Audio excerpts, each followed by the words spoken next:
pessoal, tudo bem? Meu nome é Juliane Stadler e esse vídeo faz parte do nosso curso de Extensão e Patrimônio Cultural. Essa é a nossa quarta aula, lembrando que esse curso é parte integrante do estágio supervisionado, estágio sendo feito no modelo híbrido, para a conclusão da licenciatura em História, ok? Eu convido vocês a mais essa aula. Ao final, deixe seu comentário e participe. Vamos lá? Bem, hoje, para nós iniciarmos a nossa aula, eu vou compartilhar com vocês os slides que eu preparei. Hoje nós vamos falar sobre as cartas patrimoniais. Então,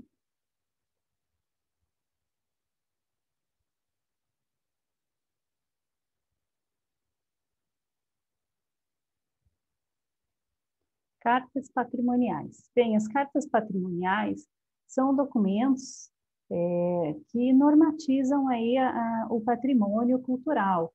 Eles são documentos conclusivos de encontros que são feitos, encontros periódicos, onde a conclusão desses encontros são feitos esses documentos, onde tem normatizações, documentação, a promoção da preservação do patrimônio e a manutenção e restauro do patrimônio cultural. Cartas patrimoniais mundiais de preservação e conservação dos bens culturais.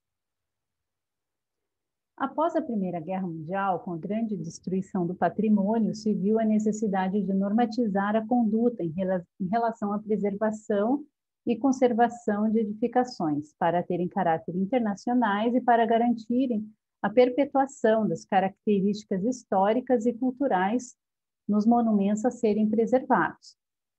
As guerras e conflitos sempre foram uma das principais causas de destruição do patrimônio, com motivação ideológica ou mesmo por ser o palco das batalhas, os locais, os sítios arqueológicos, as edificações históricas sempre sofreram muito com as guerras.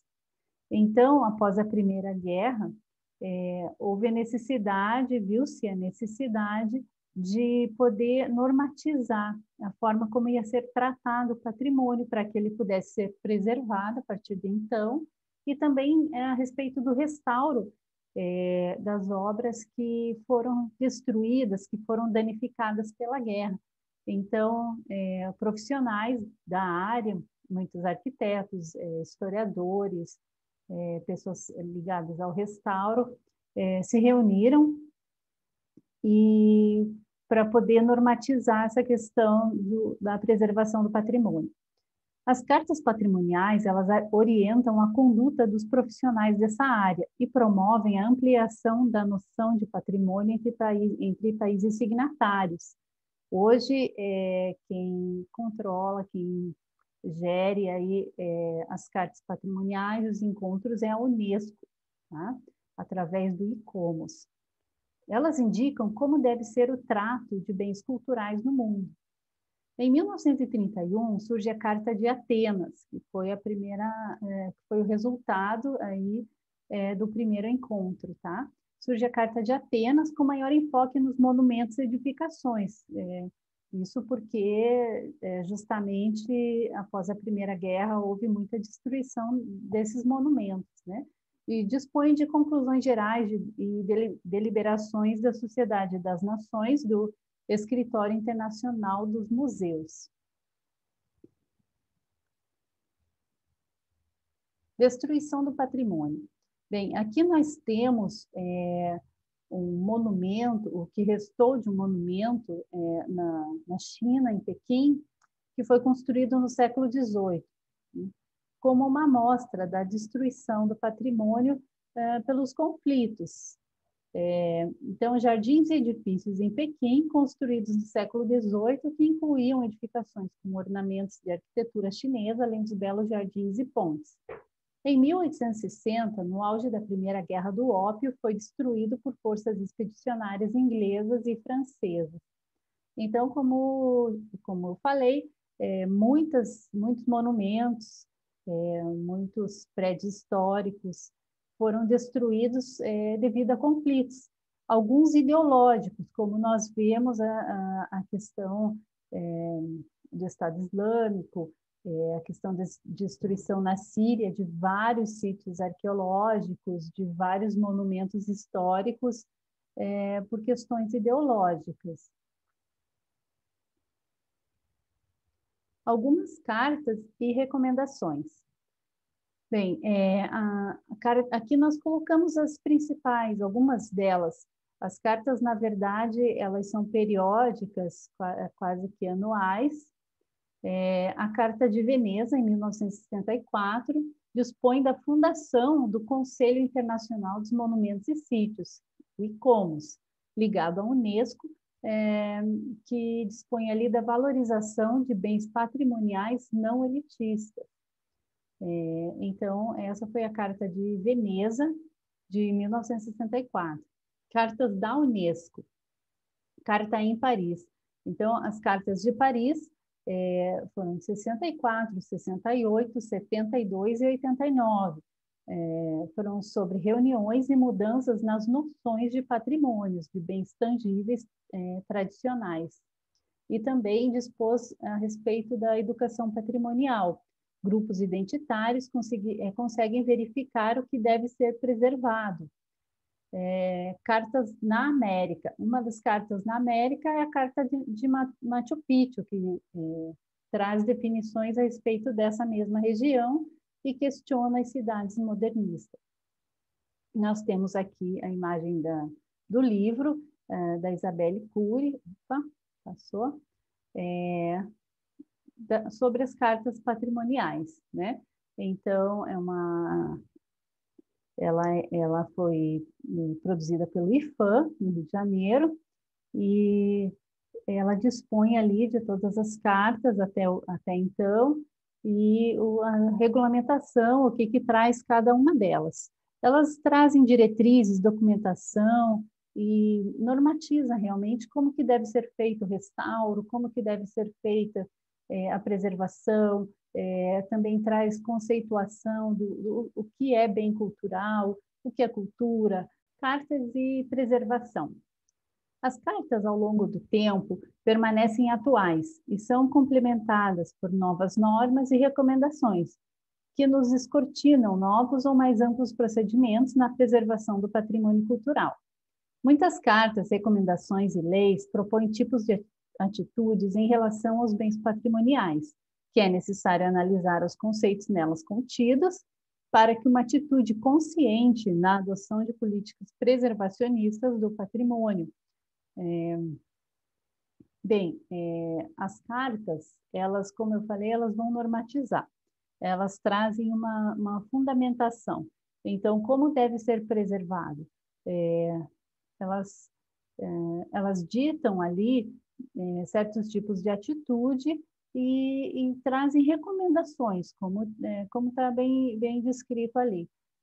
São recomendações de como deve ser gerido, de como deve ser tratado esses bens culturais, né? E principalmente a adoção de políticas de preservação do patrimônio, para que não ocorra mais o que ocorreu após a Primeira Guerra com grande destruição, apesar de que nós ainda vemos o patrimônio sendo destruído aí no mundo todo por vários motivos diferentes. Patrimônio cultural da Unesco. Bem, nós já vimos, muitas pessoas já participaram recentemente da escolha aí de novos patrimônios naturais, até aqui no Brasil, como mostra a foto aqui, as Cataratas do Iguaçu foi elencada aí como um dos patrimônios naturais pela Unesco, pela votação popular, né? E temos outros patrimônios aí que são considerados patrimônio cultural pela Unesco. O frevo, São Miguel das Missões, como temos aqui, Brasília, né? Entre outros, tá? A Convenção do Patrimônio Mundial Cultural e Natural, adotada em 1972 pela Organização das Nações Unidas para a Ciência e a Cultura, Unesco, tem como objetivo incentivar a preservação de bens culturais e naturais, considerados significativos para a humanidade.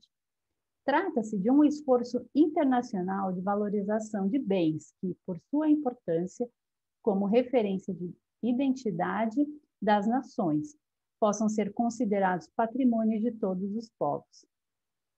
Cabe aos países signatários desse acordo indicar bens culturais e naturais a serem inscritos na lista de patrimônio mundial. As informações sobre cada candidatura são avaliadas pelos órgãos assessores da Convenção, do ICOMOS e do IUCN, e sua aprovação final é feita anualmente pelo Comitê do Patrimônio Mundial, composto por representantes de 21 países. O Brasil ele ratificou a convenção em 1978.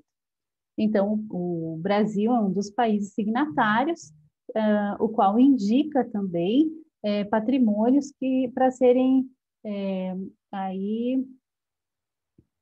para serem candidatados e avaliados pelos órgãos competentes do ICOMOS e da Unesco.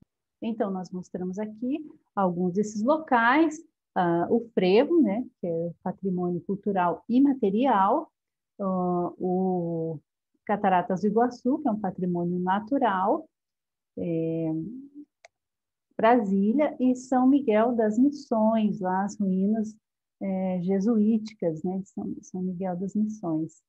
Então, dessa forma, o país consegue promover o seu patrimônio de forma a desenvolver também o turismo nessas regiões. Isso é muito importante. Bem, pessoal, esse vídeo era para tratar das cartas patrimoniais. Esse vídeo era para tratar das cartas patrimoniais e mostrar como que o patrimônio ele é tratado a nível mundial. Então, ele fala numa linguagem só. A partir dessas normatizações, a partir dessas diretrizes que são passadas pela Unesco, através das cartas patrimoniais, todas as nações signatárias conseguem administrar e também gerir o patrimônio, né? Seguindo as orientações, seguindo as diretrizes, tanto para preservação, como também para o restauro e para promoção. Também termos, conceituação, educação patrimonial, todos esses temas são elencados ali nas cartas patrimoniais, ok? Então, por hora é só, eu agradeço vocês terem participado desse vídeo, deixe seu comentário e eu encontro vocês no próximo vídeo, ok? Obrigada e até a próxima.